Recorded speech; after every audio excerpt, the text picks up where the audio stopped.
ओम नमो भगवते वासुदेवाय। ओम नमो भगवते वासुदेवाय। ओम नमो भगवते वासुदेवाय। ओम अज्ञानतिमिरान्धस्य ज्ञानाञ्जनशलाकया चक्षुरुन्मीलितं येन तस्मै श्रीगुरुवे नमः। नमः ॐ विष्णुपादाय कृष्णपृष्ठाय भूतले श्रीमते भक्तिवेदान्त स्वामिन् इति नामिने। नमस्ते सारस्वते देवे गौरवाणी प्रचारिणे निर्विशेष शून्यवादी पाश्चात्य देश तारिणे। जय श्री कृष्णा चैतन्य प्रभु नित्यानंदा श्री अद्वैत गदाधर श्रीवासादि गौर भक्त वृंदा।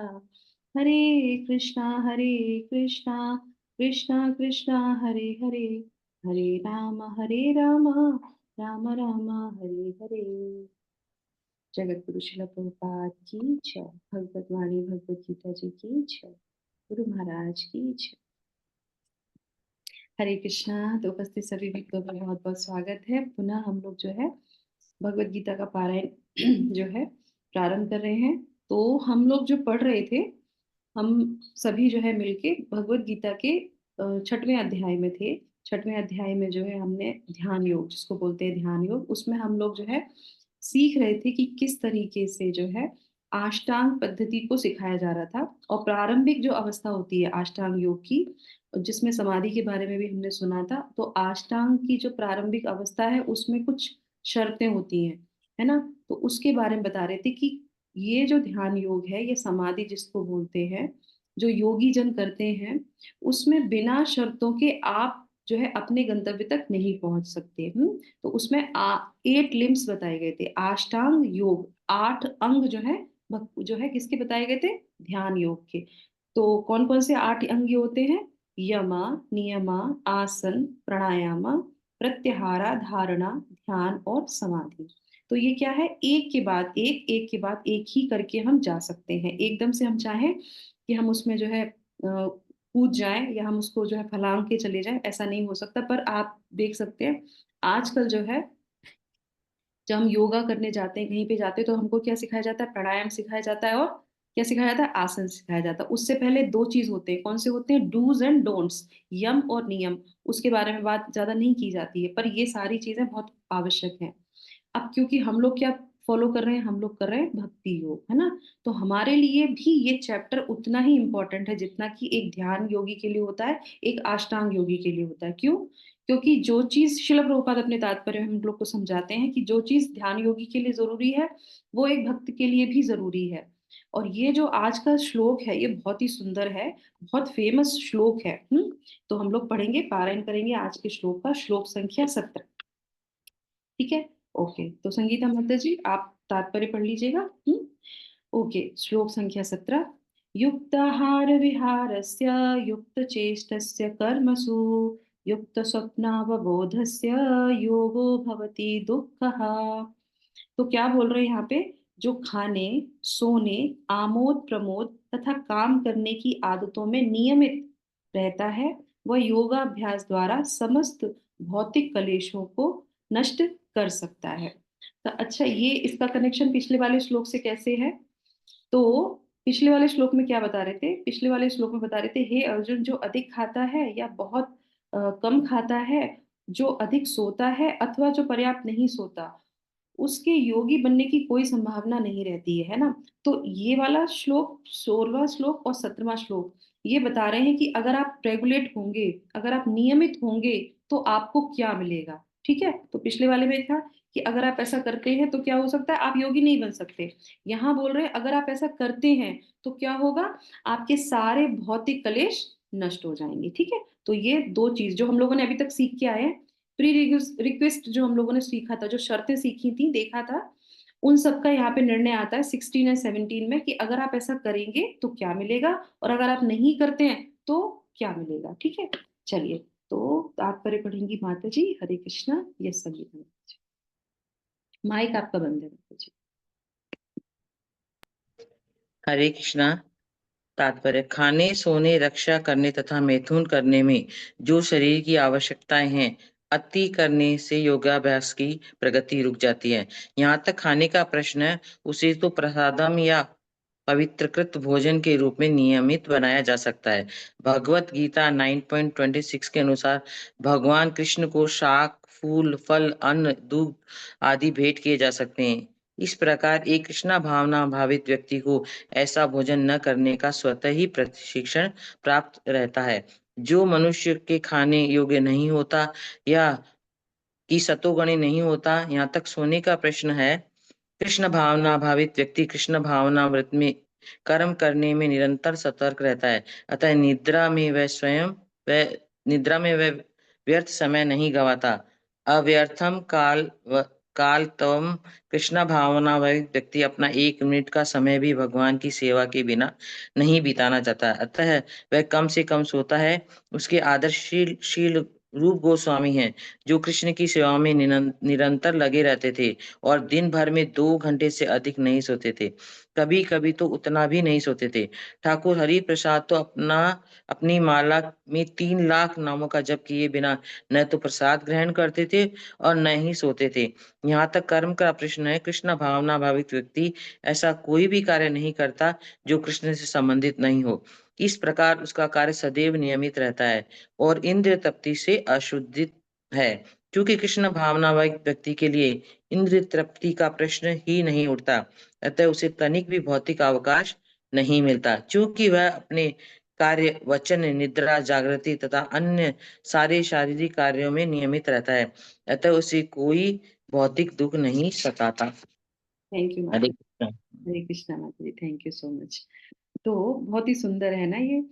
अब इसमें हम लोग शुरू करेंगे, उससे पहले जो है, जैसे ये जो श्लोक शुरू हुआ है इसमें है युक्तहार विहारस्य। तो आप मुझे बताइए कि युक्त का मतलब क्या होता है। हम्म? युक्त का मतलब क्या दिया है इसमें। नियमित। नियमित, यस। और ये हो गया जो नियमित है, जो रूटीन, आवर रूटीन। हाँ, शायद परफेक्ट माता जी। Perfect, yes. युक्त, रूटीन, और क्या है, अनुशासित, है ना। नियमित, अनुशासित, ठीक है। तो यहाँ पे दो अर्थ हैं युक्त के। पहला है नियमित होना, अनुशासित होना, और दूसरा क्या है, युक्त होना, भगवान से युक्त होना, कृष्ण भगवान से युक्त होना। इसी के जो ये भगवत गीता है, ये शिला प्रभुपाद की हिंदी की ट्रांसलेशन है, शिला प्रभुपाद की बंगाली ट्रांसलेशन भी है भगवत गीता। उसमें शिला प्रभुपाद बोलते हैं, लिखते हैं लास्ट में कि जो भगवान कृष्ण भी बोलते हैं अर्जुन को कि मुझसे युक्त हो, मुझसे युक्त होगे तो मेरे लिए तुम कर्म करोगे, मेरी प्रसन्नता के कर्म करोगे। और मेरी प्रसन्नता के लिए जब कोई कर्म करता है तो क्या होता है, उसके सारे दुख दूर हो जाते हैं, है ना। तो यहाँ पे हम ये युक्त शब्द ये बार बार आ रहा है। युक्त किसके लिए है, आहार के लिए, युक्त विहार के लिए, युक्त चेष्टा के लिए, है ना, और युक्त स्वप्न के लिए है। तो सब में युक्त आ रहा है। तो युक्त का पहला अर्थ हम समझेंगे दो। पहला कौन सा है, अनुशासित होना यानी कि नियमित होना, और दूसरा युक्त क्या है, भगवान कृष्ण से जुड़ना, ठीक है। तो ये दोनों, एक अष्टांग योगी की तरफ से हो गया और एक हमारा जो भक्ति योगी है उसकी तरफ से, ठीक है। तो दोनों पहलुओं को समझते हुए हम इस श्लोक को समझेंगे, ठीक है। तो सबसे पहले आ जाते हैं युक्त आहार। तो युक्त आहार के लिए जो है बहुत अच्छा शिला प्रभुपाद ने अपने तात्पर्य में भी लिखा है। उसमें क्या है कि जो संबंध सिर्फ आहार का ही नहीं होता है। ये आहार किससे लेते हैं, हम मुख से लेते हैं, जिह्वा से लेते हैं, करेक्ट। और जिह्वा किस में आती है, हमारी इंद्रियों में आती है ना। तो हमारी 5 इंद्रियां होती है, कौन कौन सी होती है, कान भी है, नाक भी है, आंख भी है, और जिह्वा भी है, करेक्ट। ये सारे क्या है, ये आहार, ये है हमारा जो है इंद्रियां और इंद्रियों के भोजन, करेक्ट। तो यहाँ पे एक भोजन की बात नहीं करी जा रही है, सारे भोजनों की बात की जा रही है। तो कोई भी योगी हो या भक्त हो, वो जो आहार लेता है उसका क्या होना चाहिए, नियमित होना चाहिए, और क्या होना चाहिए, भगवान से युक्त होना चाहिए। तो अब योगी जन के लिए क्या हो गया, योगी जन के लिए है कि उसको आहार जो है नियमित लेना चाहिए। अब जब आहार नियमित लेंगे तो क्या होगा, डेफिनेटली आपकी बॉडी जो है बिल्कुल सही कार्य करेगी, है ना। क्योंकि उनकी कॉन्शियस क्या रहती है, समय से उठना, समय से खाना, और एकदम पर्टिकुलर चीजों पे वो डिपेंडेंट रहते हैं कि ऐसे ही रहना है। और आप देख सकते हैं योगी जन लोग होते हैं उनको जो है रोग बहुत कम होता है, करेक्ट। अब जो है भक्त क्या करता है, भक्त जो भी खाता है वो क्या खाता है, भगवान के लिए, भगवान का जो प्रसाद होता है वो खाता है। भक्ति विनोद ठाकुर के द्वारा लिखा हुआ एक प्रिय प्रार्थना है, अगर आप लोगों को याद हो, भोजन करने से पहले हम लोग करते हैं, कौन सा? कृष्ण बड़ दया मोए परवार जीवा जाए, सा प्रसाद अन्न जीवो भाए। तो इसमें क्या बोलते हैं? कृष्ण बड़ दया मोए। कृष्ण जो है बड़े दयालु हैं, उन्होंने हमारी इस जिह्वा को कंट्रोल करने के लिए क्या दिया है? अपना उच्चिष्ट दिया है, अपना प्रसाद दिया है। जब हम भगवान का, कृष्ण का प्रसाद खाते हैं तो क्या होता है? हमारी ये जिह्वा कंट्रोल में हो जाती है, ठीक है। तो भक्त के लिए क्या होता है कि जो भी वो खाएगा वो भगवान का प्रसाद ही उसको खाना चाहिए। और एक योगी जन वो है, वो क्या करते हैं कि वो रेगुलेट करके नियमित रूप से जो है अनुशासित होके अपना भोजन करते हैं। तो आहार, युक्त आहार हो गया, ठीक है। और शिला प्रभुपाद क्या लिख रहे हैं? जहां तक खाने का प्रश्न है, इसे तो प्रसादम या पवित्रीकृत भोजन के रूप में नियमित बताया जा सकता है, बनाया जा सकता है ना। और भगवत गीता के 9.26 के अनुसार भगवान कृष्ण को शाक, फूल, फल, अन्न, दुग्ध आदि भेंट किए जाते हैं। इस प्रकार एक कृष्ण भावना भावित व्यक्ति को ऐसा भोजन न करने का स्वतः प्रशिक्षण प्राप्त रहता है, न करने का। इस प्रकार एक कृष्ण भावना में व्यक्ति को ऐसा भोजन न करने का स्वतः प्रशिक्षण प्राप्त होता है जो मनुष्य के खाने योग्य नहीं होता या सतोगुणी नहीं होता। तो क्या चीज इसमें बता रहे हैं कि जो खाने योग्य नहीं है, यानी कि मांस भक्षण करना, अल्कोहल लेना, है ना, वो स्वतः ही उसको प्रशिक्षण मिल जाता है। बोलते हैं आप लोग क्यों सतोगुणी क्यों बोला उन्होंने? तात्पर्य में सतोगुणी मतलब अगर हम लोग लहसुन प्याज खाते हैं, बोलते हैं ना आप लोग लहसुन प्याज क्यों खाते हैं, वो तो दवाई होती है, पर वो हमको हमेशा तामसिक जो है उसमें रखता है। मैं पहले भी एक बार बताया था आपको, जैसे हमारे शास्त्रों में वर्णित है, अगर हम एक दिन जो है लहसुन या प्याज का उपयोग करते हैं तो 27 दिन तक उसका असर हमारे शरीर में बना रहता है। 27 डेज, अगर एक दिन खाया है 27 डेज चला जाएगा। और जो नियमित रूप से खा रहे हैं तो क्या होगा? कंटिन्यू रहेगा वो। और अगर उसमें हमारी जो है मृत्यु हो गई तो क्या होगा? है ना। तो हम क्या होगा? हम सतोगुण में नहीं जाएंगे, हम जो है तामसिक जो है रजोगुण उसमें चले जाएंगे, तमोगुण में चले जाएंगे। तो इसलिए जो है सतोगुण में रहने से ही हमारी जो है आध्यात्मिक उन्नति होती है, वो हमारे खाने योग्य नहीं बोला गया है। तो इस तरीके से दो चीजें यहाँ पे हमको बता दी गई। अब आ जाते हैं दूसरा। दूसरा क्या है? दूसरा कौन सा युक्त है बताइए, आप बताइए। युक्त आहार और युक्त सोना समय पे नहीं, युक्त विहार, युक्त विहार, आहार विहारश्च। अमूर्त। यस, तो ये युक्त विहार, युक्त विहार आप इसके ट्रांसलेशन में देख लीजिए। ट्रांसलेशन में विहार से का मतलब क्या दिया है? आमोद प्रमोद। आमोद प्रमोद का मतलब क्या होता है? प्रसन्नता, है ना, मनो प्रसन्नता। इसमें बोलते हैं इसको मनोविनोद। विनोद का मतलब होता है आनंद लेना, है ना, मनोविनोद। मनोविनोद का जो हमारे चित्त को आनंद देता है। यहाँ पे टहलना, घूमना फिरना वो नहीं है। हाँ, हो सकता है अगर इसको कोई मटेरियल व्यक्ति देखेगा तो भी इसके लिए बहुत अच्छी शिक्षा है। एक अष्टांग योगी के लिए बहुत अच्छी शिक्षा है, और भक्त के लिए भी बहुत अच्छी शिक्षा है कि उसका जो है आमोद प्रमोद बहुत अच्छा है। इससे जब मैं पढ़ रही थी इसको तो मुझे बहुत अच्छा याद आया एक, बहुत रिलेटिवली है ये। जब शादी होती ना किसी लड़की की, तो उसको लड़के वाले देखने आते हैं, है ना। तो उससे पूछते हैं बताओ तुमको क्या पसंद है ना, तुमको कौन सी चीजें पसंद है? तो लड़की क्या बोलेगी? मुझे घूमना पसंद है, मुझे जो है सिलाई कढ़ाई करना पसंद है। नहीं, अच्छा ऐसी चीजें बताती है ना, मुझे गाना गाना अच्छा लगता है, कुछ ऐसी चीजें बताएंगी कि मुझे गेम्स खेलने अच्छे लगते हैं। ये सारी चीजें बताती है। पर वही लड़की अगर 10 साल बाद कृष्णा कॉन्शियस में आ जाती है और अगर उससे पूछा जाए कि बताओ तुमको क्या अच्छा लगता है, फिर वो क्या बोलेगी? यही बोलेगी कि मुझे घूमना अच्छा लगता है, मुझे जो है बाहर होटल में खाना खाना अच्छा लगता है। ये बोलेगी? नहीं। क्या बोलेगी सुमन माता जी, बताइए। यात्रा करना अच्छा लगता है, तीर्थ में जाना अच्छा लगता है, भगवान की शरण में रखना अच्छा लगता है। तो ये देखिए कितना अच्छा कॉन्शियसनेस हमारा बदल जाता है। सिर्फ एक भावना हमारी बदल जाती है, हम वही रहते हैं, हम हमारा शरीर वही रहता है, वातावरण वही रहता है। सिर्फ हमारा जो है परिवेश जो होता है, हमारा चिंतन जो होता है, हमारा चित्त जो होता है, वो हमको सही जगह पे लग जाता है। अब इसी जगह ये आमोद प्रमोद क्या है? जो हमारे चित्त को आनंद दे। तो आप ये हमारा, अच्छा ये जो अध्याय है एक्चुअल में बहुत प्रैक्टिकल एक अध्याय है। इसमें बहुत सारी चीजें ऐसी हैं जो हम लोग उसको एक सारणी बना के, एक जो है अ, एक लिस्ट बना के उसको अपने ऊपर कार्य कर सकते हैं। तो हमें ये देखना चाहिए, हम लिख सकते हैं अपने लिए कि हमको कौन सी चीजों में बहुत अच्छा मन लगता है ना। एक हमारे बहुत अच्छे वो हैं प्रवक्ता हैं, वो बोलते हैं कि जब आप अकेले में हो तो आप चेक करो कि आपको कौन सी चीज करने का मन कर रहा है। अकेले में जब हो, आपको सोने का मन करता है, आपको किताब लेके पढ़ने का मन करता है, आपको टीवी देखने का मन करता है, आपको शॉपिंग जाने का मन करता है, आप क्या करते हो अकेले में, आप क्या करते हो? तब पता चलेगा कि आप कौन से गुण में रहते हो, सतोगुण में, रजोगुण में और तमोगुण में। अगर नींद आ रही है, चलो सब लोग चले गए, अब 2-3 घंटे की सो लेते हैं, नींद कर लेते हैं, तो आप तमोगुण में रहते हो।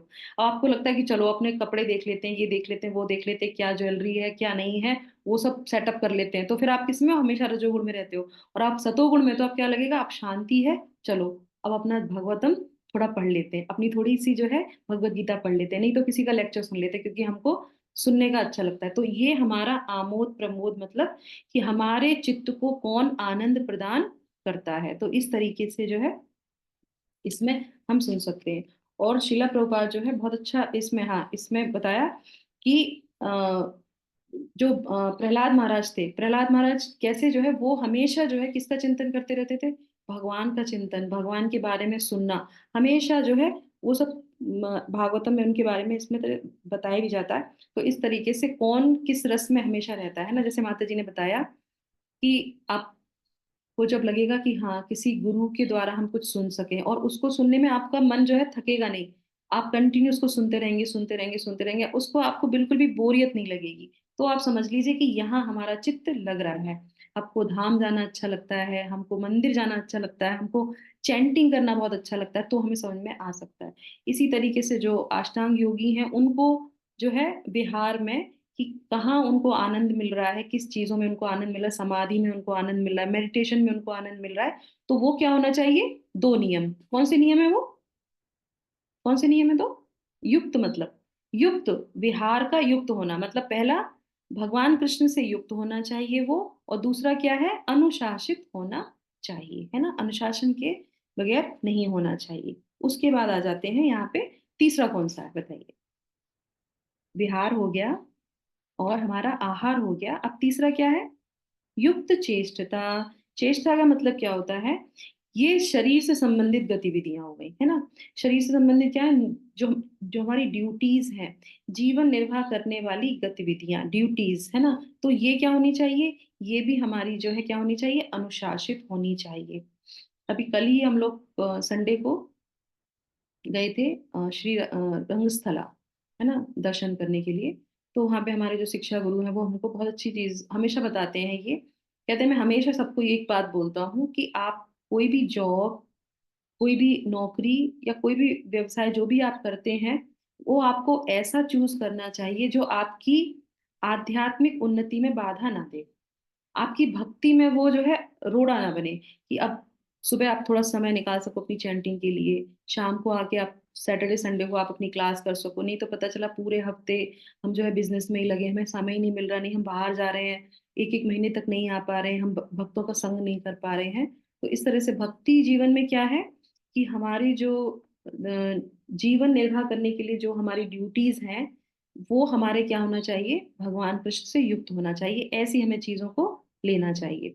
और जो अष्टांग योगी होता है, वो भी जो है क्या करते हैं? ऐसा संसाधन ढूंढते हैं जिससे कि उनके अष्टांग योग में कोई जो है क्या नहीं हो, परेशानी ना हो, इसलिए वो उसी को, जैसे आपने देखा होगा, वो अपना टीचिंग स्कूल खोल लेते हैं जिससे उनकी प्रैक्टिस भी चलती रहे और उनका आय भी, इनकम भी आती रहे, है ना।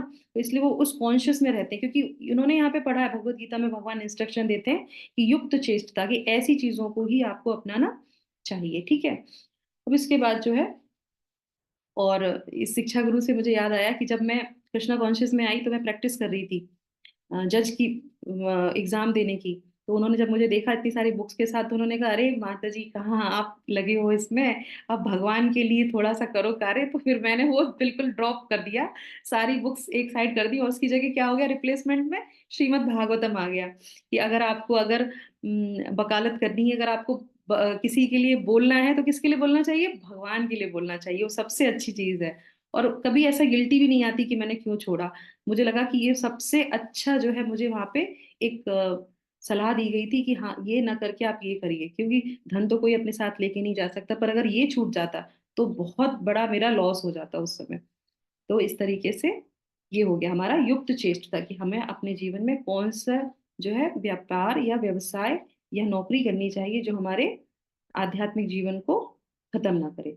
उसके बाद आ जाते हैं कौन सा, युक्त स्वप्नम अबोधस्य। तो युक्त स्वप्नम का मतलब क्या होता है, जो निद्रा है हमारी, वो क्या होनी चाहिए, रेगुलेट होनी चाहिए और कृष्ण से संबंधित होनी चाहिए। अष्टांग योगी के लिए रेगुलेट होनी चाहिए, भक्त के लिए भी रेगुलेट होनी चाहिए, है ना। हमारे जो है राधानाथ महाराज हमेशा कहते थे कि हमको अपनी पूरी नींद पूरी करनी चाहिए, और शिला प्रभुपाद भी बोलते हैं कि अपने शरीर का ध्यान रखो, समय से सो और समय से सुबह उठ जाना चाहिए। अपने शरीर का हमें हमेशा ध्यान रखना चाहिए। और अबोधस्य का मतलब क्या है, जागना। तो ये हमारा हो गई दोनों चीजें, है ना। अब इसमें क्या है, यहाँ पे जो है तात्पर्य में शिला प्रभुपाद लिख रहे हैं, जहां तक सोने का प्रश्न है, कृष्ण भावना भावित व्यक्ति कृष्ण भावना में कर्म करने में निरंतर सतर्क रहता है, अतः निद्रा में वह व्यर्थ समय नहीं गवाता। अब यहाँ पे वो इसलिए लिख रहे हैं, एक उन्होंने उदाहरण दिया है, क्या दिया है, अव्यर्थ का कालत्वम, कृष्ण भावना व्यक्ति अपना 1 मिनट का भी समय भगवान की सेवा के बिना नहीं बिताता, अतः वह कम से कम सोता है। इसके आदर्श शिला रूप गोस्वामी है। अब ये जो बात वो बोल रहे हैं, ये रूप गोस्वामी का उन्होंने उदाहरण दिया, पर ये हमारे लिए नहीं है। शिला प्रभुपाद ऐसा ही करते थे। शिला प्रभुपाद रात को सिर्फ 2 घंटे की निद्रा लेते थे, बाकी पूरा समय वो कृष्ण भावना भावित जो है वो उनके कार्य में ही लगे रहते थे। जो कृष्ण की सेवा में निरंतर लगे रहते थे और दिन भर में 2 घंटे से अधिक नहीं सोते थे, कभी कभी तो उतना भी नहीं सोते थे। और हरिदास ठाकुर का दिया है कि वो 3 लाख जप करते थे और उसके बाद फिर वो जो है विश्राम करते थे या कुछ अन्न को लेते थे, पर ये हमारे लिए बिल्कुल भी उपयुक्त नहीं है। इस श्लोक के अनुसार जो है हमें नियमित जो है 8 घंटे की 6 घंटे की तो नींद लेनी चाहिए, और उसके बाद समय से उठ जाना चाहिए। अब उठने का तो हमारा हो गया बिल्कुल सही, पर सोने का थोड़ा सा अनरेगुलेट हो जाता है कि हम लोग थोड़ा देर से सोते हैं, तो उसका हमें ध्यान रखना चाहिए। ये श्लोक पढ़ने के बाद मैं तो हमेशा इस श्लोक पे आके रुक जाती हूँ, मैंने कहा हाँ ये तो मेरे लिए ही बोला जा रहा है। कंटिन्यू मैं हमेशा इस श्लोक पे हमेशा मेडिटेट करती हूँ कि भगवान कब मुझे जो है रेगुलेट जो है करने की मुझे शक्ति मिलेगी कि मैं समय से सो जाऊं। सुबह तो उठना बिल्कुल फिक्स है, 3:30 बजे उठना है तो उठना है, पर सोने का थोड़ा डिले हो जाता है। पर मैंने आजकल इस चीज को मैं पढ़ रही हूँ ना, तो हम जब बोलते हैं तो हमें वो करना भी चाहिए। तो मैं इस पे बहुत वो कर रही हूँ कि नहीं, अब सोना है तो सोना ही है, 10:30 बजे सो जाओ लेट जाओ, तो करना चाहिए। और शिला प्रभुपाद बहुत अच्छा हमारे लिए देते हैं एग्जाम्पल, हमको इस चीज पे ध्यान रखना चाहिए। वो कहते हैं कि सोने से पहले हमको कृष्णा बुक पढ़नी चाहिए। सोते सोते कृष्णा बुक लीजिए और उसके 1 पेज या 2 पेज पढ़ लीजिए। उससे क्या होगा, आप कृष्ण लीलाओं को सुनते सुनते सो जाएंगे। तो हो सकता है कि कृष्ण आपके सपने में भी आ जाएं, आप कृष्ण के चिंतन में सोएंगे। और सुबह तो हम लोग उठते तो सबसे पहले क्या आता है, सब लोग से पहले हमको को हरे कृष्णा मंत्र करना होता है। तो वो हमारे माइंड में फिक्स होता है कि सुबह उठे मंगला आरती करनी है और जपा करना है। तो सुबह का तो बहुत अच्छा हमारा फिक्स हो गया, नियमित हो गया हमारा, है ना, और कृष्णमय भी हो गया। पर रात का थोड़ा सा डिले होता है, जैसे कभी कभी किसी का होता है ना, व्हाट्सअप देख रहे हैं, चैटिंग कर रहे हैं, सारी मैसेजेस जो है वो रात में हम देखते हैं, तो वो धीरे धीरे उस चीज से हमको बाहर निकलना चाहिए। ठीक है, तो ये हमारा हो गया युक्त स्वप्ने अबोधस्य। अब आ जाते हैं लास्ट का, क्या है, योगो भवति दुःखः। तो बोल रहे हैं यहाँ पे कि योग के द्वारा योगी को दुखों का, योगी को योग के द्वारा उसके सारे जो है भौतिक जो दुख होते हैं उसका अंत हो जाता है। तो अगर कोई भी योगी बनना चाहता है, अष्टांग योग में प्रवृत्त होना चाहता है, समाधि तक जाना चाहता है, तो उसको क्या करना चाहिए, अपने आहार को, विहार को, अपनी जो है चेष्टा को, अपने जो है स्वप्नम को, अबोधस्य को, सबको जो है क्या करना चाहिए, रेगुलेट करना चाहिए। और भक्त को क्या करना चाहिए, रेगुलेट भी करना चाहिए और साथ साथ में कृष्ण में करना चाहिए। तब अगर कोई ऐसा करता है तो क्या होगा, तो वो उसका है सारी जो है उसके दुखों का अंत हो जाएगा। तो पहला सुख कौन सा है, हम लोग शुरू से सुनते आए हैं, पहला सुख निरोगी काया। हाँ?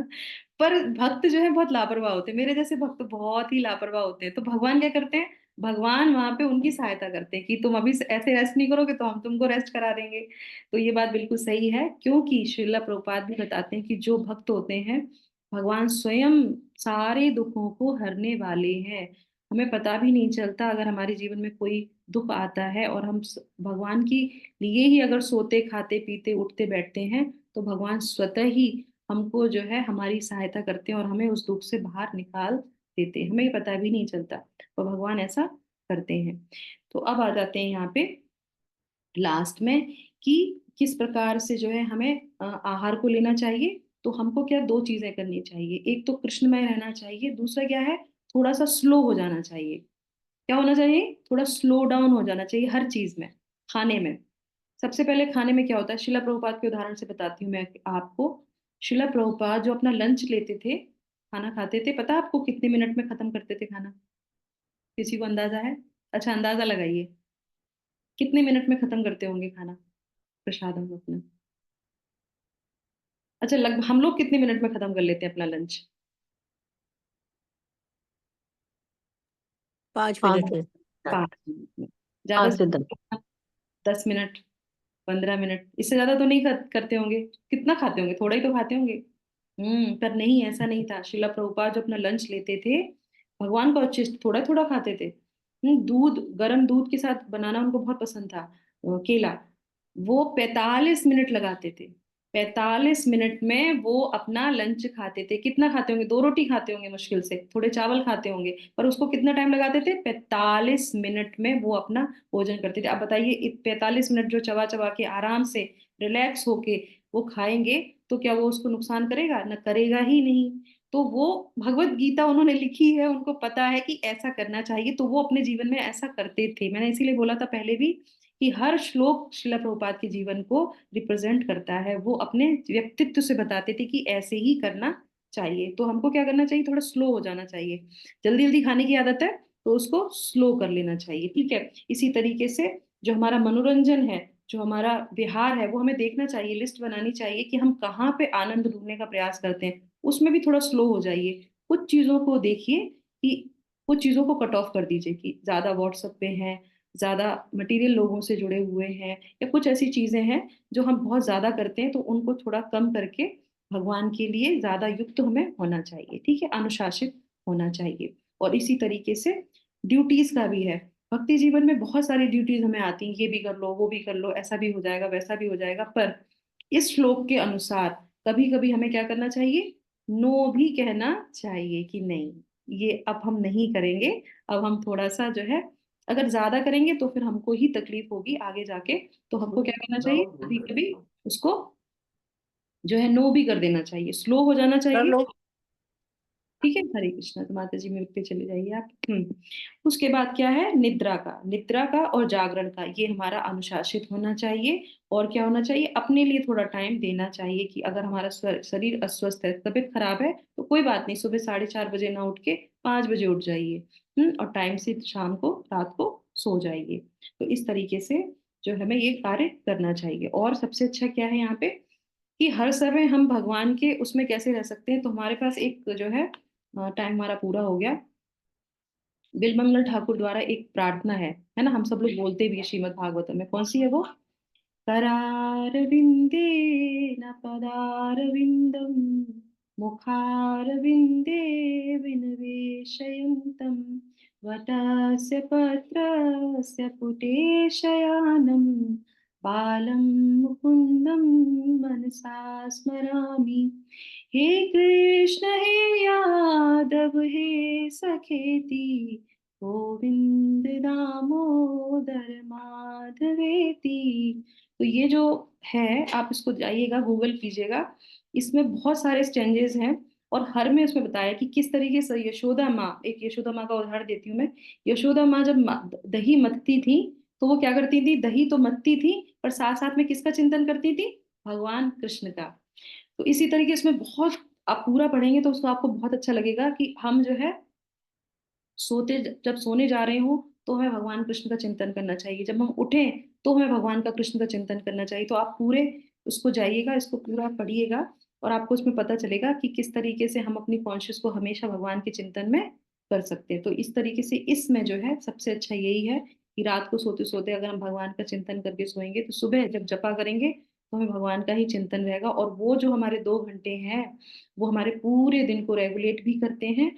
और जैसे कि शिला प्रभुपाद ने बोला है कि अर्जुन से वो बोलते हैं कि अर्जुन, तुम जो है मेरी प्रसन्नता के लिए क्या करो, युद्ध करो, और मैं तुम्हें सारे कष्टों से दूर कर दूंगा। तो इसीलिए एक जो भक्त होता है, वो सारी चीजें जो है भगवान के लिए, प्रसन्नता के लिए करता है। तो हमें 2 चीजों का यहाँ पे बहुत अच्छा सीखने को मिला कि हमको अपनी हर एक चीज को रेगुलेट करना चाहिए, अनुशासित करना चाहिए। कहाँ पे नो बोलना है वहां पे नो बोल दीजिए, जहाँ पे स्लो होना है वहां पे स्लो हो जाइए। और जो है क्या करना चाहिए, भगवान कृष्ण में युक्त रहना चाहिए, तब ये जो श्लोक है वो हमारे जीवन पे पूरी तरीके से अपना असर देगा। ठीक है, तो इसी के साथ हम यहाँ पे विराम करते हैं और कल हम लोग लेंगे श्लोक संख्या 18। हरे कृष्णा कृष्णा कृष्णा हरे हरे, हरे राम राम राम हरे हरे। जगत गुरु श्रील प्रभुपाद की जय। Thank you so Hare much. Krishna माता जी। एकादशी आज या कल जयपुर आप, वालों के लिए? यस, तो जयपुर में माता जी आप देखिएगा, आपका आज का ही होगा जहां तक मेरा अंदाजा है। बेंगलोर की तरफ जो है, साउथ की तरफ जो है एकादशी कल मनाई जा रही है, पर बाकी जब सारे रीजन्स में जो है आज मनाई जा रही है। बॉम्बे में भी आज ही है माता जी। हाँ हाँ, तो आप लोग आज लेकिन मनाइए, और आप लोग का पारायण समय भी काफी लंबा इसीलिए दिया गया है। आप आराम मतलब से शाम 10 तक, बजे के बाद है, 10 बजे के बाद है पारण 10 जी। बजे तक, शाम तक है माता जी, 10 बजे मतलब से। सुबह से है ना? नहीं नहीं, 10:29 पे माता जी, सुबह। सुबह से अच्छा शुरू तब होके फिर वो लास्ट शाम तक रहेगा, तो आप उसको आराम से खोल सकते हैं। पर जो अच्छा। हम लोगों को, जो हम लोग कल कर रहे हैं, उनके लिए थोड़ा सा ही समय है, क्योंकि टाइम थोड़ा सा चेंज हुआ है इस वजह से। ठीक है, यानी 10 बजे तक कुछ नहीं खाने का ना? नहीं कल का पारायण शुरू कब होगा? शुरू 10 बजे से कुछ मिनट पे है माता जी। जो ओके। आपका एक वैष्णवा ऐप है, उसमें आप अपने सिटी के हिसाब से देख सकते हैं, उसमें आ जाएगा एकदम परफेक्ट टाइम। जी। तो जिस सिटी से हैं आप, उस सिटी के हिसाब से देख लीजिए, पता चल जाएगा। मोस्टली जो साउथ का एरिया है वहां पे जो है कल मनाई जा रही है, द्वादशी ही लग जाएगी, तो हम लोग द्वादशी को ही करेंगे। थोड़ा सा समय लग रहा है उसमें एकादशी का, इसलिए हम लोग कल करेंगे। बाकी आप सब लोग आज ही करिए, आज लग रही है एकादशी टाइम से। ठीक है, हरे कृष्णा, सभी लोगों को धन्यवाद, थैंक यू। हरे कृष्णा माता जी, दंडवत हरे प्रणाम। कृष्णा माता जी, धन्यवाद।